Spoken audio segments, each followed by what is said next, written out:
I hate pie.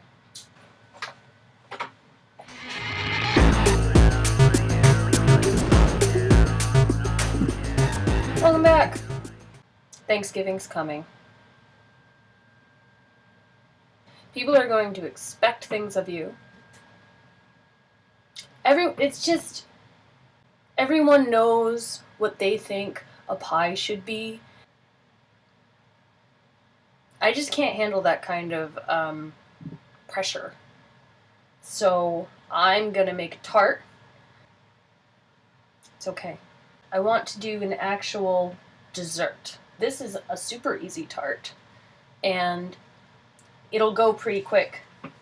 So what you're gonna need: a sense of self, general ennui, and also this stuff. We have 3 eggs, about a pound of chocolate. That's 16 ounces of dark chocolate, 70% dark chocolate, and cookies to make our tart crust.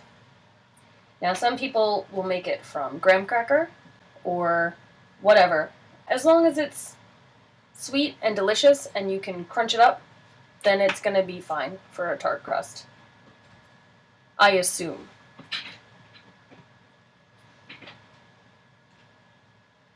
Now, if I was like a real person, I would have made my own biscuits, my own cookies. That's what they would do on Bake Off. They would make their own cookies and then destroy them to make a tart crust.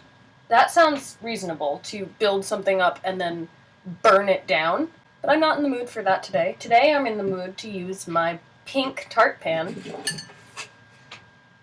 because while my soul may be a generally unidentified shade of gray, my cookware does not have to be. Okay, preheat the oven. Gotta do that. 350. Make the tart crust. Crush up your junk. We need 2.5 cups of crushed up stuff. I bought these because they have almonds in them, and maybe they would be a little almondy tasting, but when I ate them, they literally just taste like graham crackers. So I feel like I've been duped. These are mini almond and hazelnut biscotti. They actually taste more almondy, so I think we're going to go heavy on these and fill out the rest with that. How are we going to crush these up? How crumbly are they? Oh, they're pretty crumbly. We might just be able to crumble them. Oh, I'll use the Ninja. It's got blades inside, so let's put a lot of these in here. I probably shouldn't put that one in. I'll put it into me.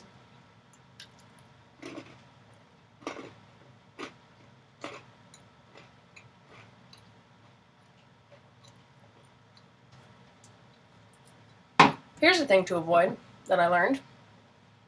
When you are making a biscuity, crumbly crust for a tart or a cheesecake, if you crush your graham crackers or whatever too fine, something happens when you bake it that makes it equal to cement.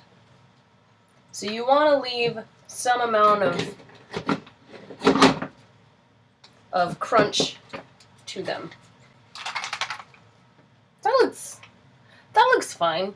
It's probably gonna work. Here we go. Jesus. That's pretty good. Let's see what we got. That's good. It's good. We didn't ruin it in the first 5 minutes again. We're getting somewhere. This show could also be called How to Use as Many Bowls as Possible. Cup. Alright, so that's 1 cup. Alright, I think we will have to use all of our stuff. More biscottis. And let's start some of our butter almond lye cookies. Crush them up.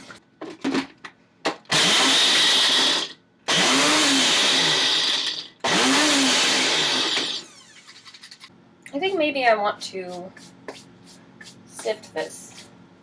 I just had a sifter.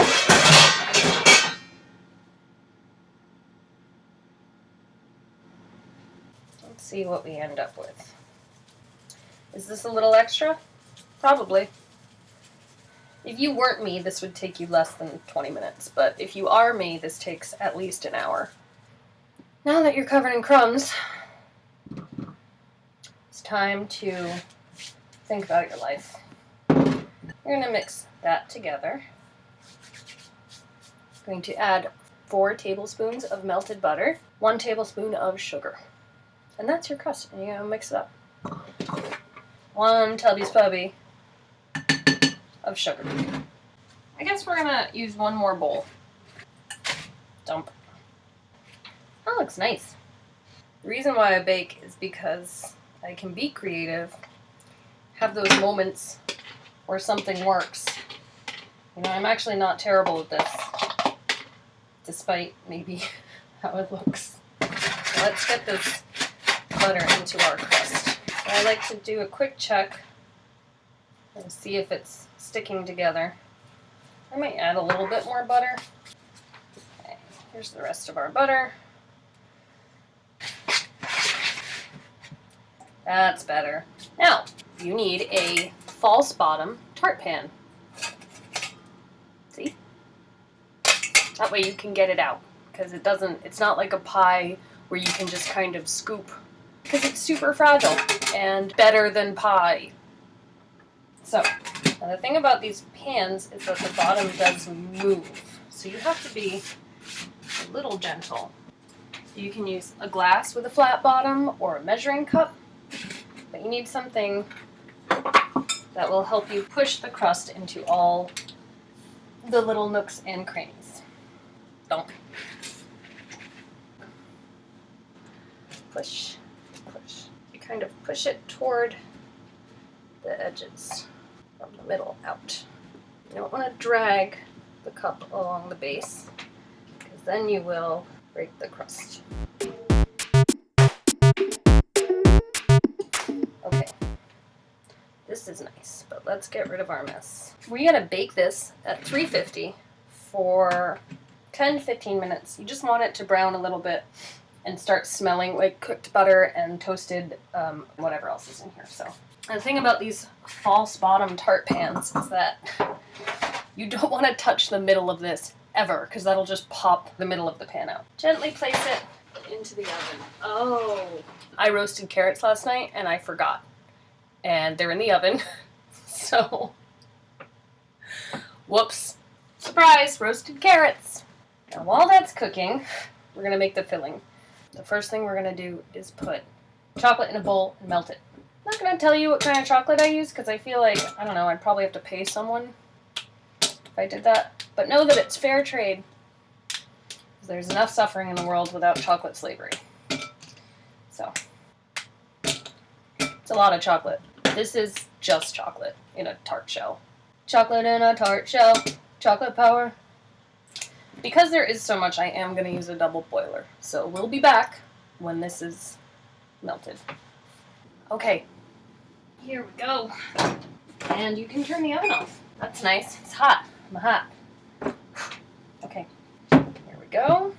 We're going to cook 2 cups of heavy cream just until there are bubbles lining the edges. Do that on medium heat. You don't want to burn the bottom of the cream. While that's going, I will show you our crust, which is looking lovely. I think you can see, but it's become brown around the edges. It smells toasty. You really can smell the almonds, so that I'm pleased with. You leave this aside to cool. While your cream is heating, you're going to get 3 egg yolks. Split the egg in half. Let the white run off. You tilt it from shell to shell. 1.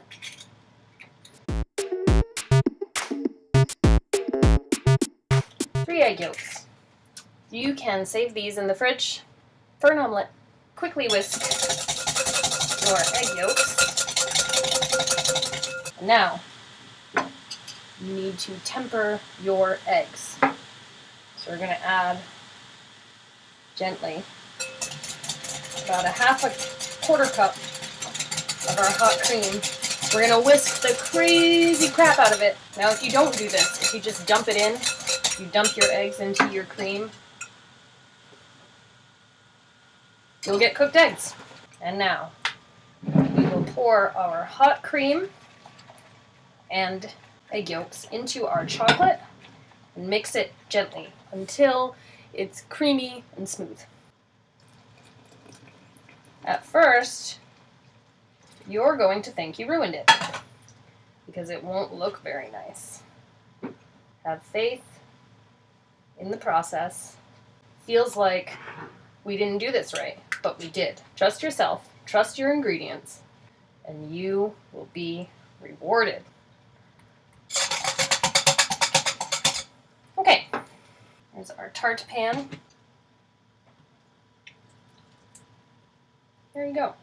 That needs to sit out at room temperature for about 30 minutes. There we go. And then we'll put it in the fridge to completely chill. And when we come back, it'll be done. Maybe we'll do a little decoration. Haven't really figured it out yet. So, let's get it. Well, looks like we had some separation happen, and we have some either cocoa butter or fat from the cream that's risen to the top and separated out. I don't know if that's because I cooked it too long, the cream and the eggs, if they curdled despite my best intentions, but I do know that you just hide it. It's gonna be fine. I have some raspberry jam that I made a while ago. I made some scones and then I made raspberry jam because I want my life to be as difficult as possible. So we're just gonna do this. Raspberry goodness. Spread it out, and don't worry, it's gonna be delicious. I don't know, man. There you go. Now it's a raspberry chocolate tart. Don't forget your wine. So you need something with a base that is smaller than the base of your pan. That down. And remember, we have a false bottom. This just comes right out. That's nice. That came out nice. Let's see what we got. So here is our finished slice. That's not bad.